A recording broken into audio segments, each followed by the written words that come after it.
Hey cuties, welcome back to cloudy A4C. അപ്പോൾ നമ്മൾ ഇന്ന് ഉണ്ടാക്കാൻ പോകുന്നത് ഇതുപോലത്തെ ഒരു സ്പൈറൽ നോട്ട്ബുക്കാണ്.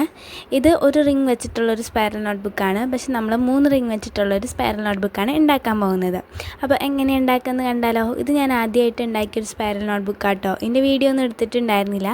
അപ്പോൾ ഒരാൾ ചോദിച്ചിട്ടുണ്ടായിരുന്നു ജേർണൽ ബുക്കിൻ്റെ വീഡിയോ ചെയ്യുമെന്ന്. അപ്പോൾ ഈസി ആയിട്ട് ഗ്ലൂ ഒന്നും ഇല്ലാണ്ട് ചെയ്യാൻ പറ്റുന്ന ഒരു ഐഡിയ ആണ് ഞാൻ പറഞ്ഞിരുന്നത്. 2 A4 ഷീറ്റ് മതി നമുക്ക് ഒരു അത്യാവശ്യം വലിയ ജേർണൽ ബുക്ക് ഉണ്ടാക്കാൻ വേണ്ടിയിട്ട്.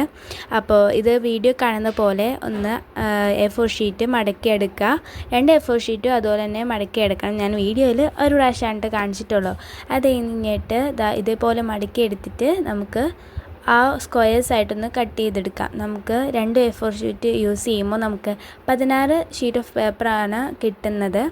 അപ്പോൾ ഇതുപോലെ തന്നെ നമുക്ക് കുറേ സ്ക്വയേഴ്സ് കിട്ടും. അപ്പോൾ നമ്മളത് വെട്ടിയെടുക്കാം. ഞാൻ സ്കെയിൽ യൂസ് ചെയ്തിട്ടാണ് ചെയ്തത്. നിങ്ങൾക്ക് എങ്ങനെ വേണമെങ്കിലും കീറിയെടുക്കാം. അപ്പോൾ സ്കെയിലാണ് എളുപ്പം. അപ്പോൾ ഇതുപോലെ കട്ട് ചെയ്തെടുത്തിട്ടുണ്ട്. ഇനി നമുക്ക് ഒരു കാർഡ്ബോർഡ് പീസ് ആ ഷീറ്റിൻ്റെ വലുപ്പത്തിൽ കട്ട് ചെയ്തെടുക്കാം. ആ ഒരു ഷീറ്റിൻ്റെ വലുപ്പത്തിലാണ് ഞാൻ കട്ട് ചെയ്തെടുക്കുന്നത്.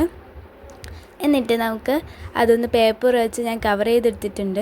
നമുക്കതെല്ലാം കൂടി ജോയിൻ ചെയ്ത് ഒരു കാർഡ്ബോർഡ് ഫ്രണ്ടിലും മറ്റേ കാർഡ്ബോർഡ് ബാക്കിലായിട്ട് വെച്ചിട്ട് നമുക്ക് ഹോൾ പഞ്ചർ വെച്ചിട്ട് ഇതുപോലെ ഹോൾ ഇട്ട് കൊടുക്കാം. എന്നിട്ട് നമ്മുടെ പേപ്പർ ക്ലിപ്പ് യൂസ് ചെയ്ത് പേപ്പർ പിന്നെന്നൊക്കെ പറയും, അത് നമ്മൾ ഇതുപോലെ റൗണ്ടാക്കി എടുത്തിട്ട് ഹോളിലൂടെ കയറ്റി കൊടുത്ത് നമ്മുടെ സ്പൈറൽ നോട്ട്ബുക്ക് റെഡി ആയിട്ടുണ്ട്.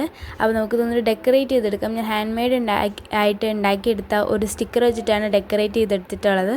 ഫസ്റ്റ് തന്നെ ഞാൻ ഒരു ഗേൾ സ്റ്റിക്കർ ഇതുപോലെ ഉണ്ടാക്കിയെടുത്തത് ഫ്രണ്ടിൽ തന്നെ ഇങ്ങനെ ഒട്ടിച്ചെടുക്കുന്നുണ്ട്. പിന്നെ ഒരു കവായ സ്റ്റിക്കർ അടിയിലായിട്ട് ഒട്ടിച്ചെടുക്കുന്നുണ്ട്. ഇത്രയും ഞാൻ ചെയ്യുന്നുള്ളൂ. ഒരുപാട് സ്റ്റിക്കേഴ്സ് ഒന്നും ഒട്ടിച്ച് കളാക്കുന്നില്ല. അപ്പോൾ ഈ സ്പൈറൽ നോട്ട്ബുക്ക് നിങ്ങൾക്ക് ഇഷ്ടപ്പെടുകയാണെങ്കിൽ ട്രൈ ചെയ്തിട്ട് കമൻറ്റിലൂടെ പറയണം കേട്ടോ.